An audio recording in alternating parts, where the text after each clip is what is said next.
Hi, good evening. Greetings to you all. And once again, I want to tell you that I'm super excited for all the groups in our church, and I'm particularly excited for your English speaking gathering. Thank you so much for your commitment. Thank you for the time you've craved out of your busy schedules just to be together and practice the New Testament church, which is just a nice fellowship around the table and studying the living Word of God and having discussions and prayers and care for one another. And I'm confident that it's been a time of blessing and encouraging, building up one another in faith.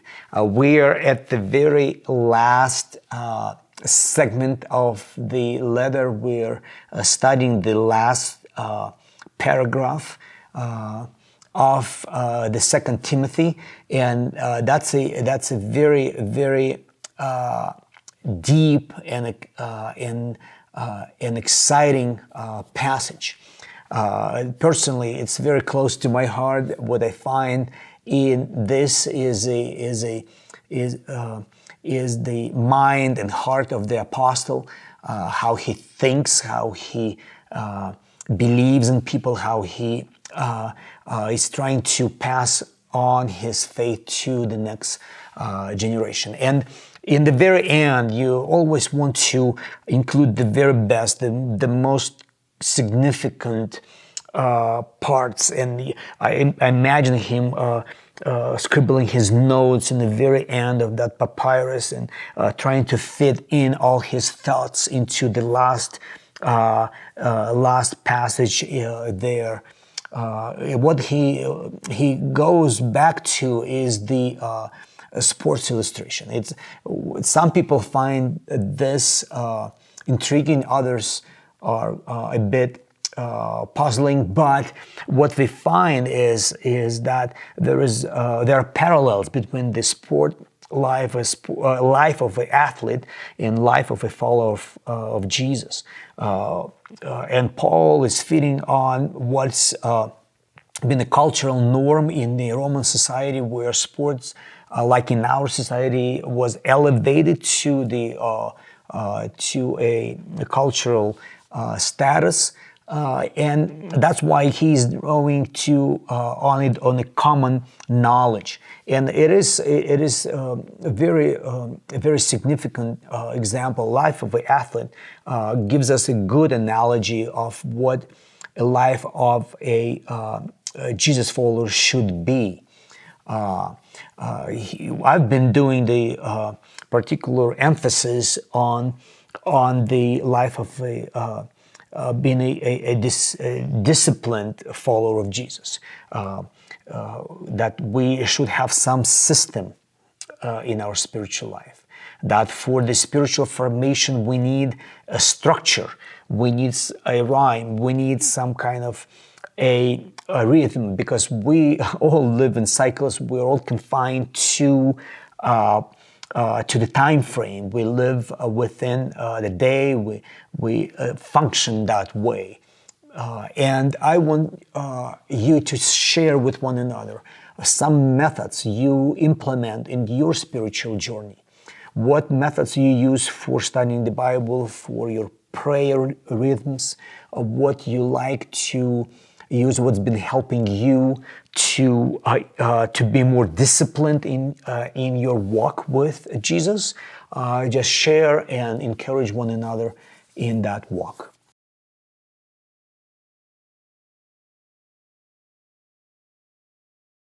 The Apostle Paul was the most influential figure for spreading the good news across the Roman Empire.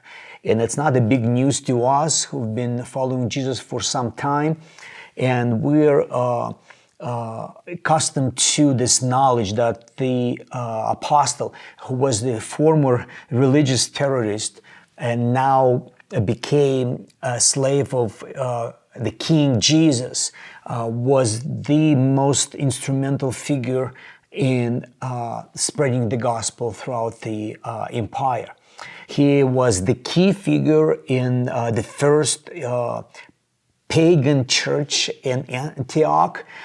He was invited there to serve by his friend, and the church in Antioch became the basis for Paul to spread the good news to the major cities of the Roman Empire. He did those famous 3 missionary journeys we read in the book of Acts. He is the most prolific author of the entire corpus of the New Testament. We attribute to his pen 13 epistles, 14 if we include the epistle to the Hebrews. He was a prolific writer, the most dedicated follower of Jesus that the world have known. And if we look at that big picture, it looks like Paul was some kind of a Christian Superman, some kind of a superhero. He had those incredible qualities, characteristics that help him to advance the gospel throughout the entire region, different regions, I should say, of the empire. But when we take a close look of the texts, when we examine all the documents of the New Testament, we discover a different picture. We all of a sudden realize that when Paul is writing his letters, there are others who are co-writing with him. He's got secretaries to whom he dictates his epistles. He's got a whole network of postmen that deliver his messages in written form and in the form of personal visitation and encouragement.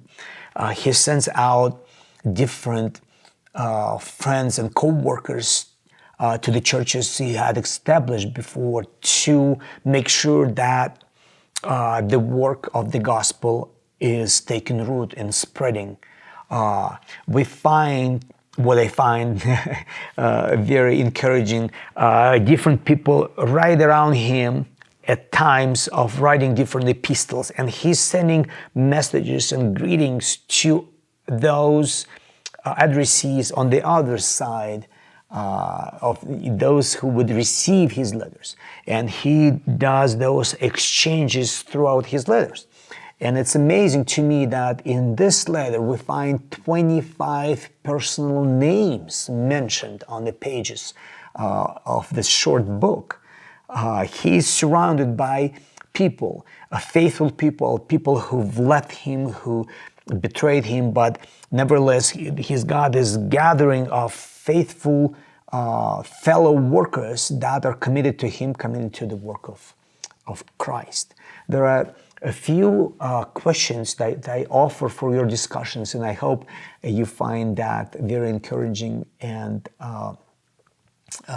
interesting. God bless.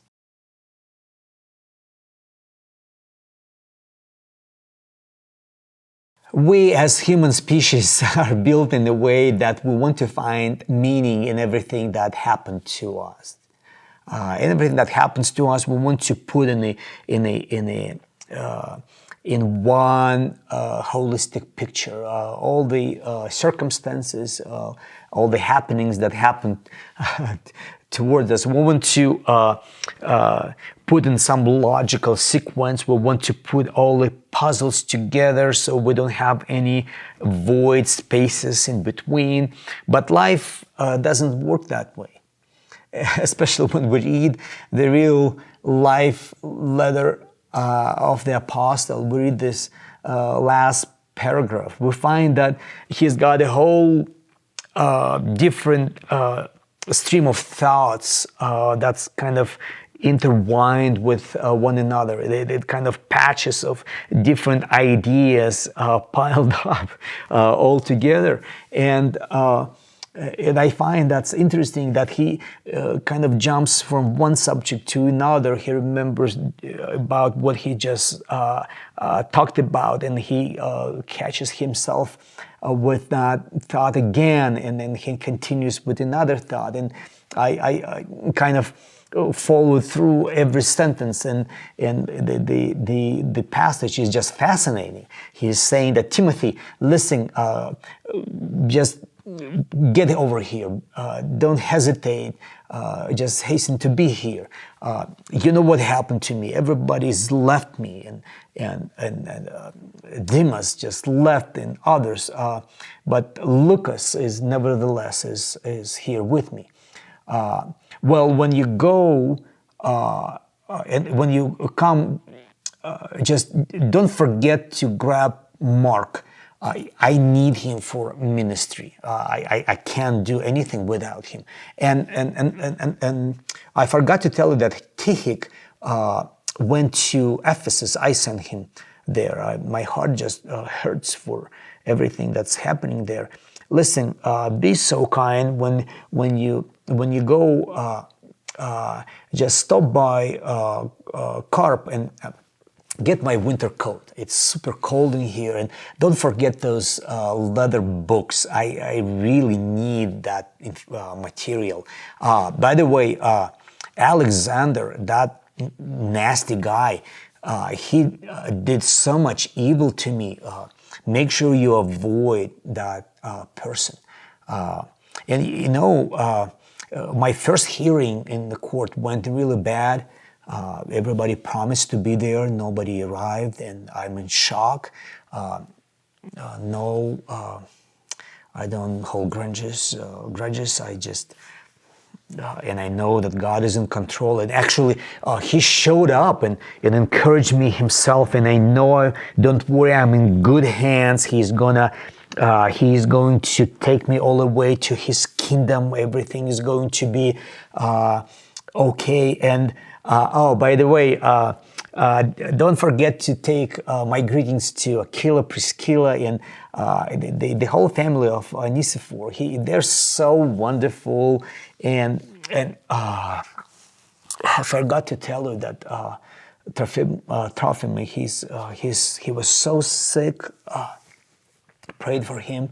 The Lord decided otherwise. I had to leave him sick and behind, and but I've got good company here, and everybody's sending you greetings, and Lynn and Pod and Evel, Claudia, she's just so wonderful. Timothy, listen, try to make it before winter comes. It's so cold. Everyone sends you wonderful greetings, and Lord be with you, with your spirit, and grace be with you all. It's a whole mix of emotions, whole mix of events, just intertwined with one another, and we want to kind of make it all nice and find a different shelf for every event and sentence. But in reality, that doesn't work, because life doesn't work that way. We know that life is complicated, life is very complex, it's full of unexpected turns, and we have to take it as it is. But we know that he was a winner. He's got this victorious mindset that he is able to do everything, and the Lord on his side, and it's the Lord that he's responsible for taking Paul all the way to his kingdom.